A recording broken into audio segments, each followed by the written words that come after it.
During the final approach phase to Buôn Ma Thuột Airport, the Airbus A321 experienced a serious and unexpected issue. Both nose wheels detached from the landing gear axle, causing the front part of the aircraft to hit the runway directly. The plane continued sliding for several hundred meters along the asphalt. Passengers in the cabin felt strong vibrations, and the airport immediately suspended all operations. There were no collisions with objects, and no adverse weather conditions were reported. So what really happened to this aircraft, which had been delivered by the manufacturer less than a month earlier? All of this will be explained in today's video. It was 9:30 p.m. on November 29, 2018, at Tan Son Nhat International Airport in Ho Chi Minh City, the busiest and most important airport in Vietnam. At Gate A3, an Airbus A321neo with registration VNA653 was preparing to operate Vietjet Air's regular commercial flight, VJ356, bound for Buôn Ma Thuột. This model is well known for its fuel efficiency within the A320 family and was expected to improve both the profitability and safety of Vietjet's fleet. In the cockpit were two experienced foreign pilots. The captain, a Filipino born in 1975, had been with Vietjet for just 6 months, but had logged 8,953 flight hours, 7,275 of which were on the Airbus A321. With over a decade of experience, he had flown various aircraft models before joining the airline. The first officer, a Spaniard born in 1991, was also relatively new to the company, with 718 total flight hours, 501 of them on the A321. That day, 207 passengers boarded the aircraft for a flight lasting just over an hour. At 10:20 p.m., boarding was completed, the doors were closed, and pre-departure checks were carried out. The crew established contact with the control tower at Tan Son Nhat, received clearance to taxi to runway 25R, and proceeded to holding point Alpha 3. Meanwhile, in the passenger cabin, the flight attendants completed the final safety checks, asked everyone to fasten their seatbelts and turn off their electronic devices. Emergency exits were inspected and confirmed. The captain then addressed the passengers, announcing that Vietjet Flight VJ356 was headed to Buôn Ma Thuột, with an estimated flight time of 1 hour and 5 minutes. He mentioned the departure from runway 25R, thanked everyone for choosing Vietjet, and wished them a smooth and safe flight. At 10:25 p.m., the aircraft arrived at holding point Alpha 3. After performing the final checks before takeoff, the captain requested takeoff clearance, which was granted. Upon reaching the required speed, the pilot lifted the nose and the aircraft took off, retracting the landing gear and beginning its climb.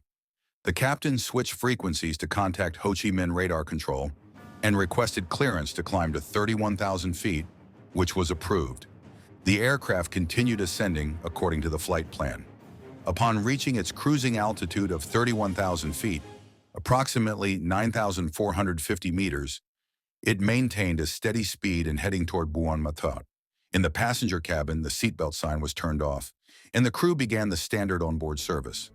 After more than 10 minutes of stable flight at cruising altitude, Flight VJ356 began its approach to Buôn Ma Thuột Airport using Visual Flight Rules, VFR, meaning the landing would be conducted by visual reference rather than using instrument landing systems. The assigned runway was runway 09, measuring 3,000 meters long and 45 meters wide. Weather reports indicated ideal conditions: clear skies, visibility of up to 10 kilometers, and light winds, perfect for a smooth landing.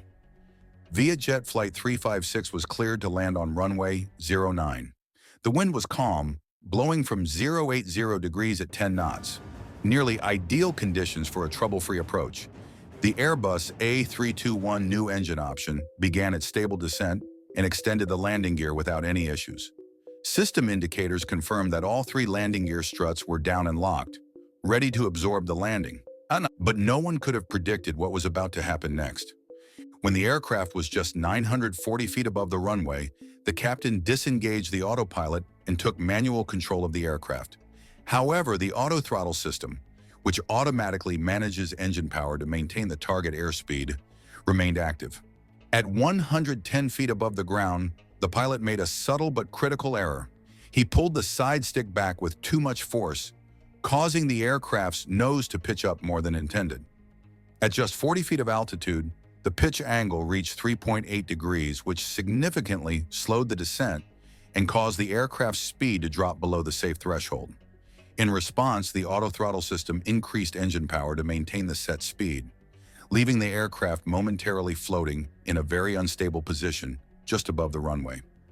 Then at only 9 feet above the ground, the critical moment occurred. The captain suddenly pushed the side stick forward with force, causing the nose to drop sharply and abruptly. This unexpected motion resulted in the nose landing gear making contact with the runway before the main landing gear, a maneuver that completely violates standard landing procedures. The impact was severe.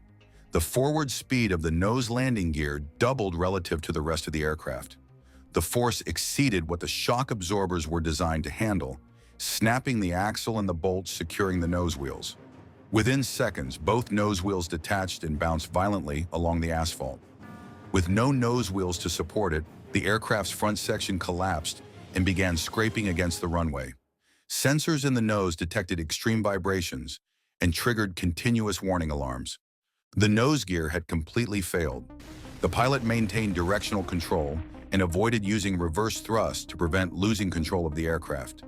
The cabin shook violently. Passengers felt the impact. Screams were heard and panic quickly spread, with some passengers crying in fear. The aircraft continued sliding nearly 800 meters along the runway, creating massive friction. But fortunately, there was no fire. Once the aircraft came to a stop, the crew quickly assessed the situation. Cabin pressure remained stable. An emergency call was made, reporting the failure of the nose landing gear and requesting immediate assistance. Firefighters and ambulances arrived within minutes. Due to the risk of a fire caused by possible short circuits in the nose's electrical systems, a critical decision was made to evacuate all passengers without delay. The order was immediate. The flight attendants began directing passengers and initiated the evacuation protocol. 4 exits were opened, and the emergency slides deployed perfectly to the ground. Passengers descended quickly and in an orderly manner. The cabin crew remained calm at all times, assisting each person and ensuring that no one was left behind before they themselves exited the aircraft. In less than 5 minutes, all 207 passengers were safely out of the aircraft. Although the incident was unexpected, the crew demonstrated professionalism and full control over the emergency. 6 passengers sustained minor injuries, either from the impact or during the evacuation, and were transported to Tien Han General Hospital for medical attention. The Airbus A321, registered VNA 653, came to a stop on runway 09 with its nose scraping the ground following the nose gear failure. Skid marks, debris from the nose wheels, and broken parts of the landing gear were scattered across the asphalt, silent evidence of a landing that could have ended in disaster.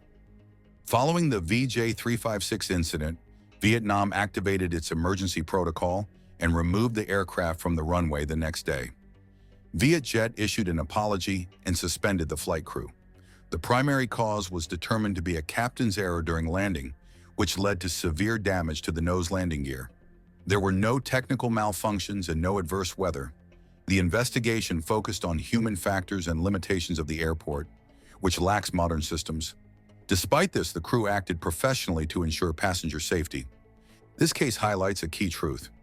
Even with a modern aircraft, safety ultimately depends on the complex interaction between people, technology, and infrastructure.